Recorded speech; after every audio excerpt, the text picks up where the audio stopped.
Good afternoon, it's Bev at Planetcrochet. This afternoon I'd like to show you how to do corner to corner. You need a slip knot to start with, and then it is chain 6. 1, 2, 3, 4, 5, 6. So this video is just to get you started in the basics of corner to corner, not actually making a project. What you do next, so we've got 6 chains, you miss 3, so we don't count the one on the hook, miss 3, and so in the 4th we need to do a treble. This is the UK terminology.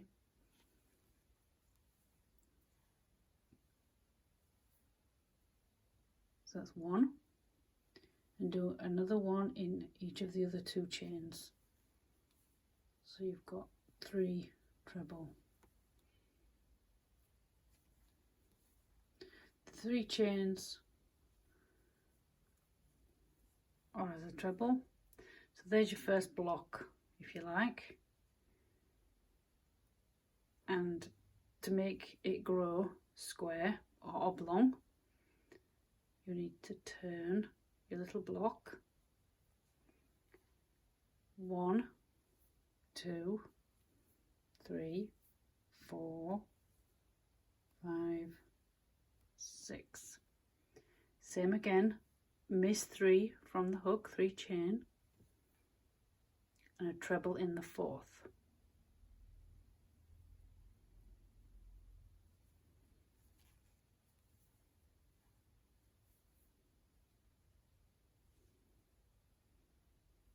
So as I've put that first one in, it's kind of twisted the chains round 4 for me, so it's easier to see. One more in the next chain, and another one in the last chain.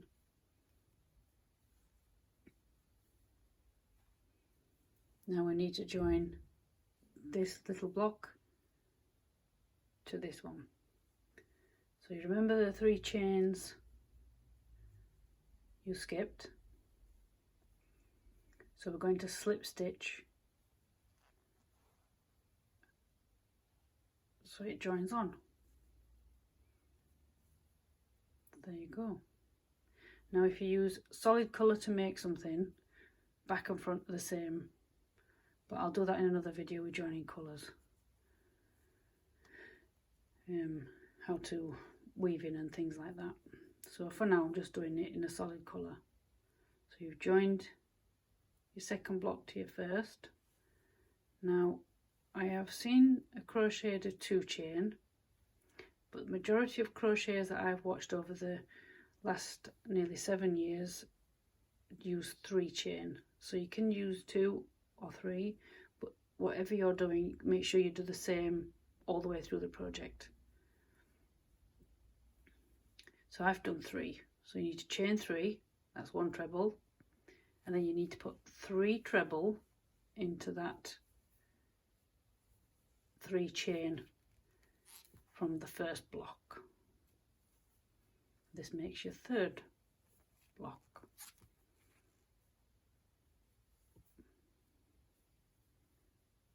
There you go. So 1, 2, 3. So I see now why if you put 2 in you wouldn't get that bulge, and if you've watched any of my previous videos I go on about if you're doing a straight edge, I always like 2, not 3. That's just my personal preference. So I don't think I've never done a project, a finished one like this with 2 here, but you can. It may stop it being as holy, but as long as you do it all the way through. So, but I'm going to do 3. So we'll do block number 4. So we need to turn your work. So we do the same. Every time you start on a new side, it's 6 chains. 2, 4, 6. Miss 3 chain, go into the 4th chain, 1 treble, and then 2 more.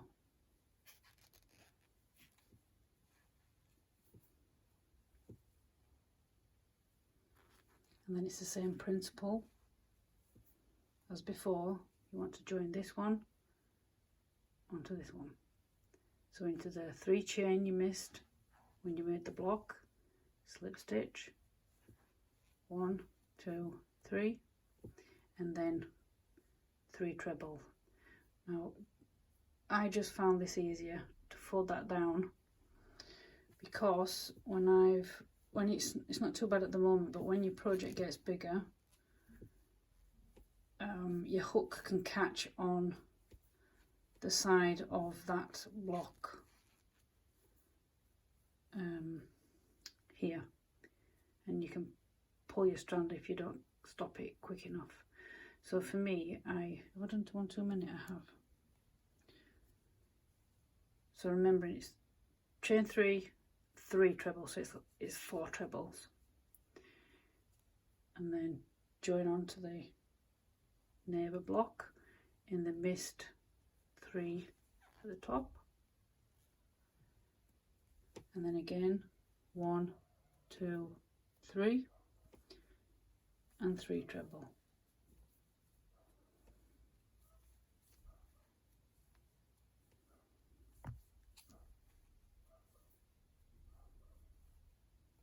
So there you go.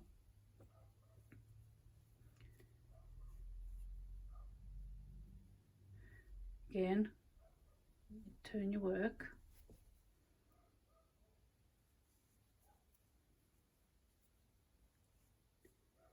chain 6,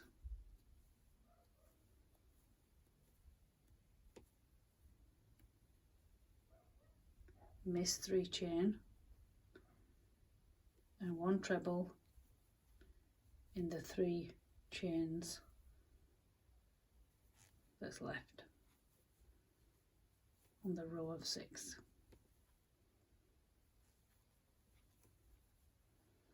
And then you're back to joining your blocks to each other.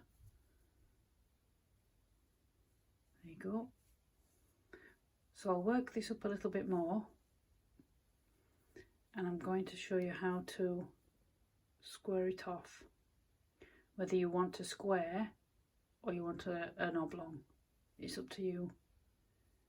So I'll do that off camera and I'll come back.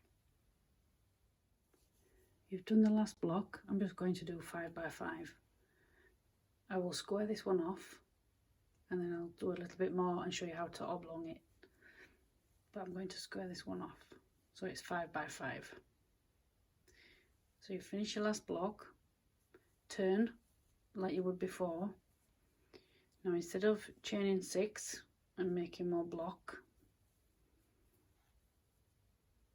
I've tried both ways, and I like the look of both, but you can go in each one of the 3 treble if you like, but I like to miss the first one,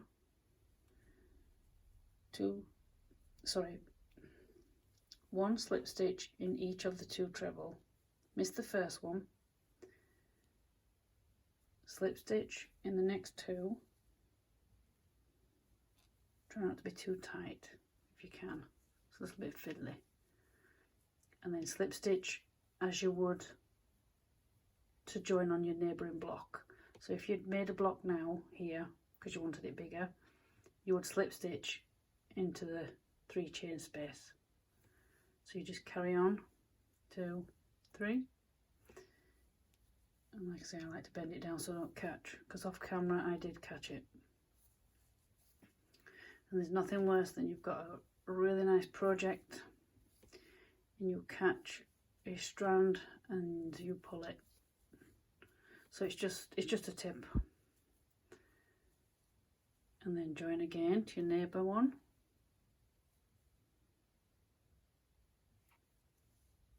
And so on. So I'll go to the top and I'll see you back when I get to the top. At the top, slip stitch into your neighbour, and as we're doing 5 by 5, 1, 2, 3, 4, 5, we don't want to make another block.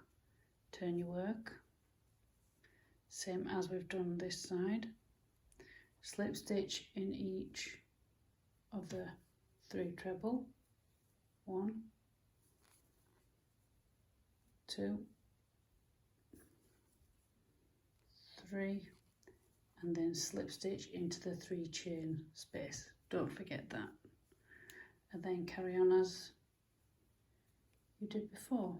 Chain 3, 3 treble into the 3 chain space.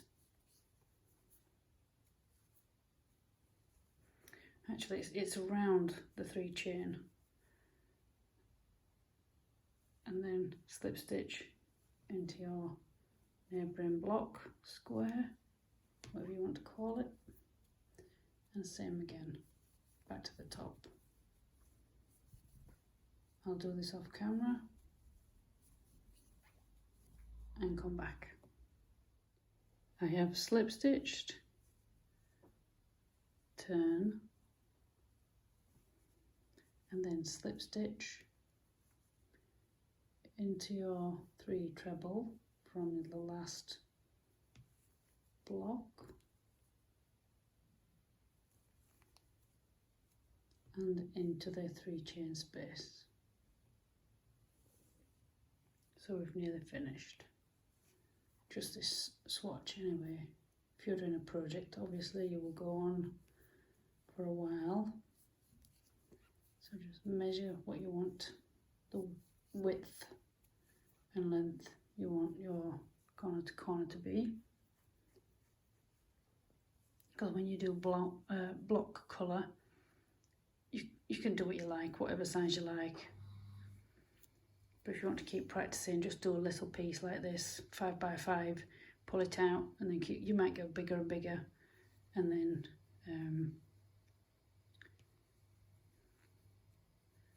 do a blanket for someone or for yourself. Last one, 3 chain, 3 treble. This is UK terminology. Slip stitch into your neighbouring block, turn your work, slip stitch into 3 treble of your last block, and into the 3 chain space. So your last block is as the others.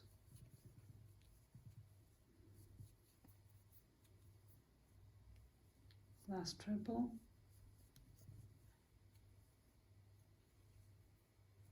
and then join with a slip stitch, and there you have it, 5 by 5 for the oblong. You've got your width, so you know you've stopped, and you're going to keep going up because you've got it wide enough, no matter how wide you have this. But you want it longer. So what you do is you carry on and make another block.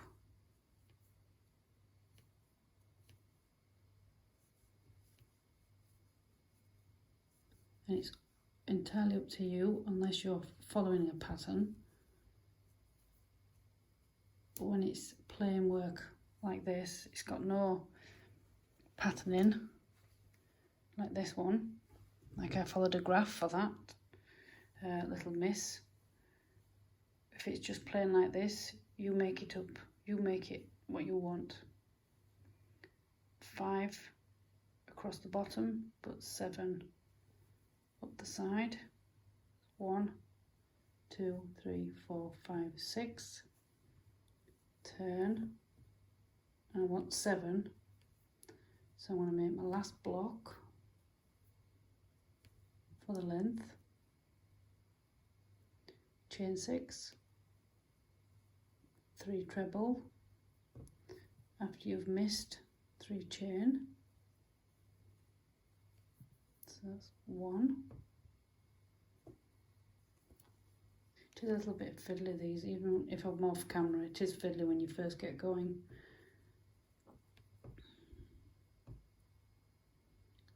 And changing colours, that's a whole different ball game, is that? Because you have strands all over the place. That is going to be as high as I want it. But we're doing as before. Join to your neighbour. And then carry on. The width is as you want it. So straighten it off again and go again. And I'll come back to this bit. I've gone to the top. And that's as far as I want to go because I'm doing 5 by 7. 2, 4, 6, 7. You can see it's taking shape. You can see the actual blocks or squares, if you like, horizontal and vertical. It's a really nice texture as well. It's really nice. Then we join because we're going to stop on the length. We're not going to go any longer. We want to go and make the corner.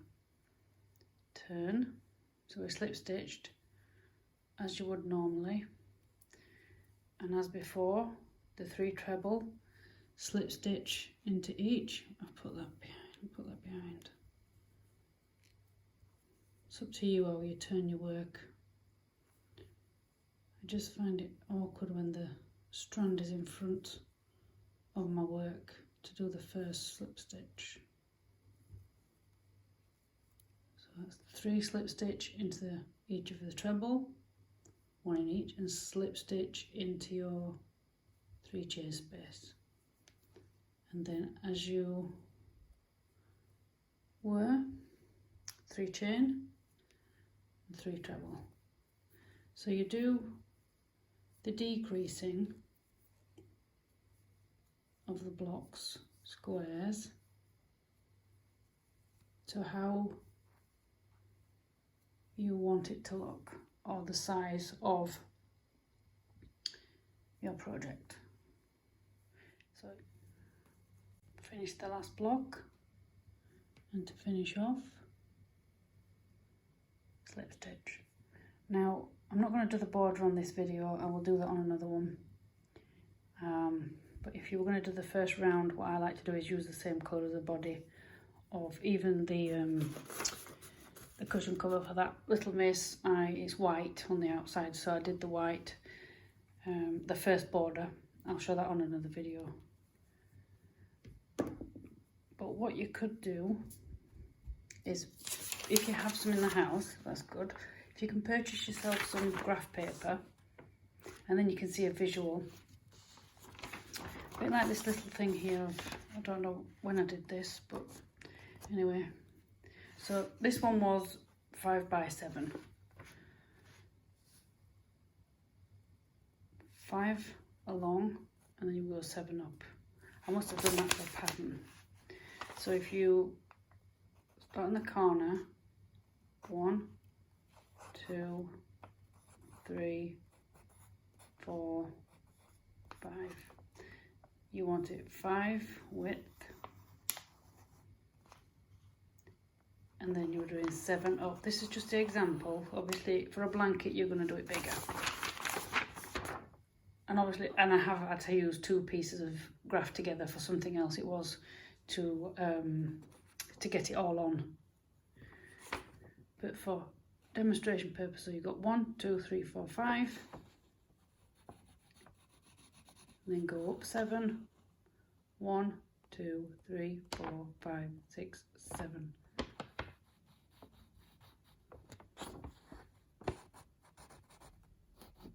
This would be more when you do your graphs, like colours like this. You can just make unusual patterns yourself and then change colours, which will definitely be on a different video. But yeah, you can do this, and then you can actually see what it would look like in proportion, as opposed to doing it physically with your yarn and then you think, oh, it's too wide for the length, draw it on your graph paper, just see what it looks like. It's obviously not going to be the same size because of the sizing, it's not going to match up, but you've got an idea of what it would look like when it's finished in the shape. So that's how corner to corner is for an oblong. Or if you want to do it square, do a square one. And I've done a blanket before with squares, it might be on my Instagram. And then I've done different colours, so I've done, I think it's rainbow colours I did. Yeah, so it's quite versatile, this corner to corner. But I'll definitely do a border video later in the week. But for now, from me and Monkey at Planetcrochet, I'll see you on another video. Bye for now.